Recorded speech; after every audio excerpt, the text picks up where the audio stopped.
Hello viewers, आज हम लोग रिपब्लिक इंडिया में रेगुलर इशू होने वाले 1 रुपीज कॉइन की बारे में बात करेंगे, जिनमें से कुछ कॉइन की वैल्यू 5 लाख तक है। तो आप लोग वीडियो को लास्ट तक देखना। रिपब्लिक इंडिया में पहला जो कॉइन इशू हुआ था वो 1950 और 1954 में। इस कॉइन को डब्बू कॉइन भी कहा जाता है, जिसको निकेल से बनाया गया है। कॉइन का वेट है 11.66 ग्राम, डायमीटर है 28 mm और शेप है आपका सर्कुलर। इनमें से कुछ वैल्यूएबल कॉइन है, जैसे कि 1950 बॉम्बे मिंट का प्राइस रहता है 1500 तक, 1954 बॉम्बे मिंट का प्राइस है 6500 तक। वो सब यूएनसी कंडीशन में हम बात कर रहे हैं। यूएनसी मतलब अनसर्कुलेटेड कॉइन, कॉइन को यूज नहीं किया गया, पूरा नया कॉइन है, तो ये प्राइस रहता है। इसके बाद दूसरा जो इशू हुआ था वो था 1962 और 1970 में। यहाँ पे देखिए कॉइन का जो वेट है ना वो रिड्यूस होकर 10 ग्राम हो गया। इस कॉइन को निकेल से बनाया गया है। कॉइन का डायमीटर है 28 mm, शेप है आपका सर्कुलर शेप। तो इस कॉइन में कुछ वैल्यूएबल कॉइन जैसे कि है 1962 कलकत्ता मिंट 1500 और 1970 बॉम्बे मिंट 30,000 तक। फिर आता है आपका इस टाइप का 1 रुपीज का कॉइन, जिसको 1975 से लेके 1982 तक मिंट किया गया था, जिसको कॉपर और निकेल से बनाया गया था। कॉइन का वेट थोड़ा और कम हो गया 8 ग्राम, डायमीटर है 28 mm और शेप है आपका सर्कुलर। इनमें से वैल्यूएबल कॉइन है आपका 1977 Bombay mint 60 rupees, 1981 Calcutta mint 50 rupees, 1982 Bombay mint 100 rupees.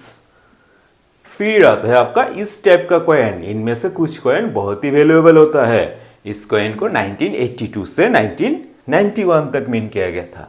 Coin का मटेरियल था कॉपर निकेल, वेट थोड़ा और कम होके 8 ग्राम, डायमीटर भी कम हो गया 26 mm और शेप है आपका सर्कुलर।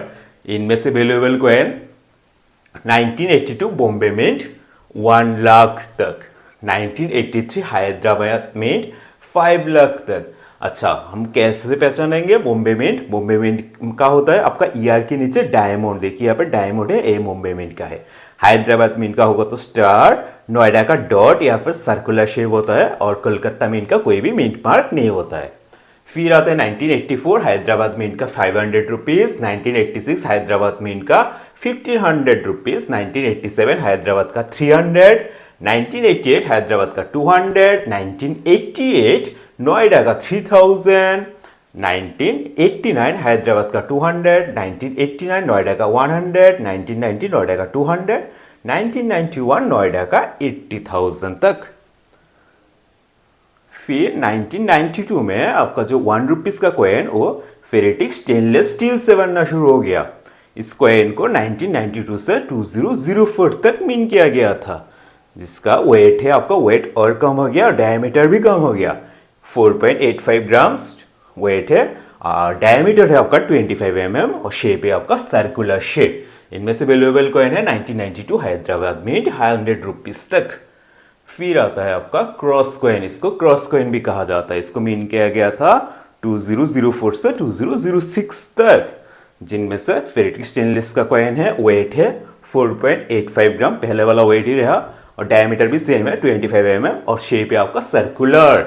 वैल्यूएबल कॉइन है 2004 बॉम्बे मिंट का 3000, 2005 बॉम्बे मिंट का 1500, 150, 2005 नोएडा का 100, 2006 नोएडा का 150 रुपीज तक। फिर आता है आपका नित्य मुद्रा का कॉइन, जिसको 2007 से लेकर 2010 तक मिंट किया गया था। ये भी फेरेटिक स्टेनलेस का स्टील का कॉइन है। अब तक की जितने भी कॉइन देखेंगे हम लोग सब फेरेटिक स्टेनलेस का स्टील का कॉइन ही है, जिनमें से वेट है 4.85 ग्राम्स, डायमीटर 25 mm और शेप है सर्कुलर, और वैल्यूएबल कॉइन है आपका 2007 हैदराबाद मिंट का 75 रुपीज। फिर आता है आपका इस टाइप का कॉइन। यहाँ पर आपका देखिए वेट और डायमीटर और रिड्यूस हो गया। इस कॉइन को मिंट किया गया था 2011 से 2019 तक, जो है फेरेटिक स्टेनलेस का कॉइन है। वेट है आपका 3.79 ग्राम्स और डायमीटर है 22 mm, शेप है आपका सर्कुलर, और ये वैल्यूएबल कॉइन में से है आपका 2018 नोएडा मिंट का 50 रुपीज तक। फिर आता है आपका आज़ादी का अमृत महोत्सव मतलब आसाम का कॉइन, जिसको 75 ईयर्स ऑफ इंडिपेंडेंस के टाइम पे मिन किया गया था। इस कॉइन को 2023 से लेकर अब तक मिन कर रहा है, ठीक है। 2025 शायद आखिरी ईयर होगा इस कॉइन को मिन करने के बाद, फिर 1 रुपीज़ का कॉइन का नया डिजाइन आएगा।